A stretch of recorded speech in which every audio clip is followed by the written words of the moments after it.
At the end of the fiscal year, Grove City College has announced that it has raised a record $52.63 million. That's a 44% increase over last year. It's the college's highest annual fundraising total to date. I talked with Brian Powell, Senior Director of Development at Grove City College, earlier this afternoon about their efforts. So, Brian, it's important to note that a private college does not receive federal funding. So just why is raising this much money so important?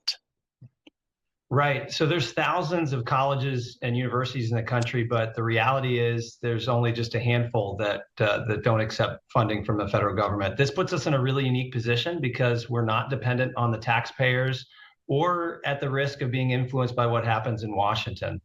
It does come at a price, and for us that meant almost a decade of litigation over federal funding that ended in 1984 at the U.S. Supreme Court, and the result was that we chose faith and freedom over federal funds. So how were you able to raise these funds during these uncertain economic times?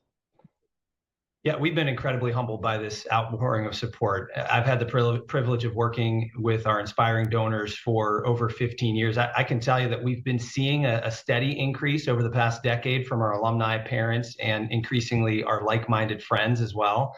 There's obviously been a big surge this past fiscal year, raising $52 million and really just kind of shattering our previous records. I think it's really, people are looking for ways to make a lasting impact with their lives. And the consistency in our message and our mission as a conservative Christian college and our relationships with our supporters has been really, I think, the greatest assets for us. So students can't obtain federal aid to attend GCC. How will this money help them? Yeah, so of the money that we just raised this past fiscal year, 95% of it is designated or directed by donors. So one of the biggest areas for that is scholarships. So scholarship endowments and pass-through monies to really go right back into investing in our students who are we're recruiting to our campus as freshmen, but also those that are already on our campus. So outside of that, we're also working on finishing nearly $50 million renovation of a science and engineering hall. It's called the Smith Hall of Science and Technology. Really excited about that, and a number of other priorities on our campus, some that are impacting our students and some that are impacting outside of our campus in the community and region around us. The number I mentioned at the start of this interview is only cash donations. It doesn't include the pledged donations. So how much more do you expect to receive?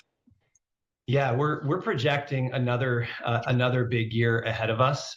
So we're part of, this is all part of our Impact 150 campaign that is tied to the college's 150th anniversary in 2026. So all of this momentum that we've really seen over the past decade, but certainly in the last year or so, has been part of that effort. It's a capital campaign effort tied to some specific priorities around academics and scholarship, and all of it is about strengthening the college for the next 150.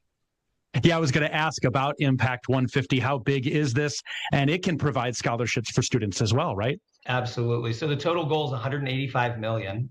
We are well on our way towards that goal. We still have a lot of work ahead of us, a lot of wonderful opportunities to gauge our donors and supporters. But one of the biggest pieces of that is building up our endowment, right? Scholarship, which is synonymous for us, our endowments, over 95% of it is scholarships.